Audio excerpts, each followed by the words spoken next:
차장님이 만약에 오판하셨다면 정리를 해달라는 겁니다. 오판한 게 뭐 있어요? 같이 밝혀보자는 건데. 마약 게이트 덮어주고 승진한 사람이 신준호 차장검사고 그렇게 덮어주고 승진한 사람이 지금 합수팀 단장인 윤국권 부장검사라고요. 뇌물이라고요. 특수 직무 유기하고서도 뇌물까지 받아서 승진한 사람들한테 이 수사를 맡겨놓고, 그래서 제가 마약 조직부 대검의 컨트롤 타워를 범죄 조직이라고 표현하는 거 아닙니까? 차장님 같은 사람이 계시니까 국민을 속이고 이러면 되겠습니까? 아니, 속인 거 없어요. 수준을 맞추려면 저를 책임자급으로 차장님이 추천을 하십시오. 그러면 대검 컨트롤 타워일 때 우리 검사장님이 심우정 총장님과 협의해가지고 이 팀을, 합수팀을 꾸렸잖아요. 다 알고 꾸렸잖아요. 그걸 거둬들여 달란 말입니다. 수사 중단하라고 지시해 주세요. 진실 안 밝혀도 돼요. 수사 중단해 달라고 지시해 주십시오. 부탁드릴게요. 범죄자가 이 수사를 계속하면 안 됩니다. 대한민국 검찰 역사에 이런 경우가 있었습니까? 검찰총장이 이런 통화를 한 역사가 있었겠습니까? 지금 경찰 백혜룡 경정이 수사 중단하라고 지시를 하시잖아요. 그거에 대해서 차장님이 아무 항변을 못해요. 어떻게 이런 일이 있을 수 있습니까? 윤석열 대통령 부부가 통치자금 또는 내란 자금을 만들기 위해서 마약 게이트를 마약 카르텔의 두목 역할을 했다. 그 부분에 대해서 진전된 수사 내용이 있습니까? 진전된 내용은 없습니다. 없죠. 예. 지금 갑자기 백혜룡 경정이 수사하면 뭐가 달라지겠습니까? 특히 자 들어보세요. 지금 관세청에서 뭐라고 얘기했냐면 그 세관 직원 그 카르텔을 봤다는 그 세관 직원 마약범을 봤다는 그 세관 직원 당일날 근무 안 했다는 거고요. 또 마약이 들어왔다는 5번 6번 게이트 당일날 운영 안 했다고 얘기합니다.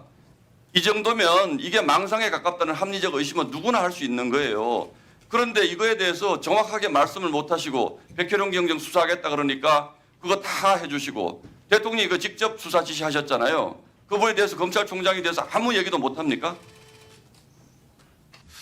제가 오전에 듣다 보니까 우리 국민의힘의 의원들이 백혜룡 경정의 태도 문제를 가지고 특히 직무대행과 전화통화한 내용 파일 유출된 거 그다지 적절해 보이진 않습니다만 본질은 비켜가고 있어요.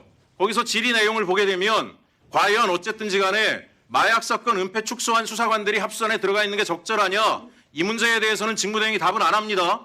그 문제를 질의하지 않고 백혜룡 경정이 무슨 수사관으로서의 태도가 있는 것처럼 이야기들을 계속합니다. 많은 국민들이 궁금해하니까요. 간단하게 답변 주시기 바랍니다. 지금까지 킥스는 설치가 되지 않았습니다. 경찰청에서는 국민들께 거짓을 말한 겁니다. 지금 킥스가 설치되지 않았기 때문에 어떠한 사건도 할 수가 없고요. 사건 착수를 할 수가 없는 그런 상황입니다. 그리고 제가 검찰 킥스를 사용하면 검찰 사건을 들여다본다 이렇게 말씀을 하시는데 검찰 킥스를 사용하든 경찰 킥스를 사용하든 수사관은 자기 사건밖에 보지 못합니다. 그리고 제가 이제 요청했던 합수단에 구성원 좀 달라고 요청을 했는데 합수단에서 구성원 주지 않았고요. 거기에 세관 직원도 범죄 혐의가 가장 짙은 세관 직원도 포함되어 있는 걸로, 물론 그 직원은 아니겠습니다만 세관 직원도 포함되어 있는 걸로 알고 있고요.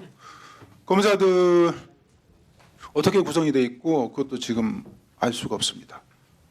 자료 요청도 했지만 일단 킥스 가동돼서 협조 구하라고 그래서 지금 하지 못하고 있는 그런 상황입니다. 그리고 제가 우리 수사 형사들은 경찰관들은 그 간이 침대가 필수품입니다. 그게 무슨 사치품이 아니고요.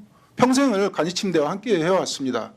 저희들은 범인을 잠복해서 근거하는 일들이 많고 압수수색도 늦게까지 하는 일이 많기 때문에 밤에 수사하는 일이 많습니다. 그래서 간이 침대가 필수적이고요. 그걸 동부지검에 요청했는데 해당 품목이 없다고 그래서 제가 사비로 5개를 샀습니다. 한 개에 16만 8,500원입니다.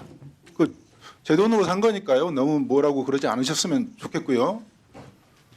그다음에 노만석 차장님한테 제가 전화드린 부분은 그겁니다.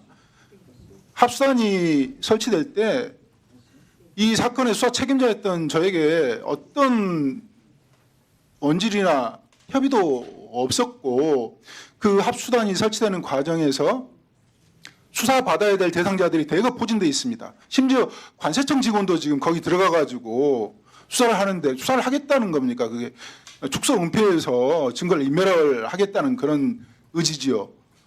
합수단이 설치되는 그 과정에서 절차가 전혀 없었습니다. 그래서 위협하다는 거고요. 경찰 기록이 검찰로 넘어갈 수가 없습니다.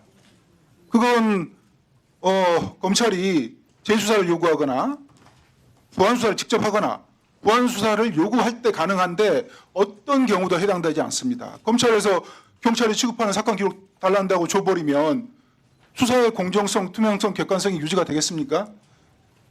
그래서 제가 합수단을 불법 단체라고 했던 것이고 급박하게 꾸린 그 합수단의 실체를 노만석 차장님께서 들여다보시고 그게 잘못됐으면 정리를 해달라는 것이었고요. 그런데 알고 보니까 노만석 차장님하고 신무정 검사장하고 신준호 기획관하고 다들 짬짬이 해서 꾸렸더라고요. 그건 뭐 그렇게 돼 있는 상황 아닙니까? 그래서 제가 다급하고 절박한 마음으로 전화 드린 겁니다. 예의에 어긋난 점은 제가 알지만 방법이 없지 않습니까? 제가 그랬던 것입니다. 예, 수고하셨습니다. 이상입니다. 네.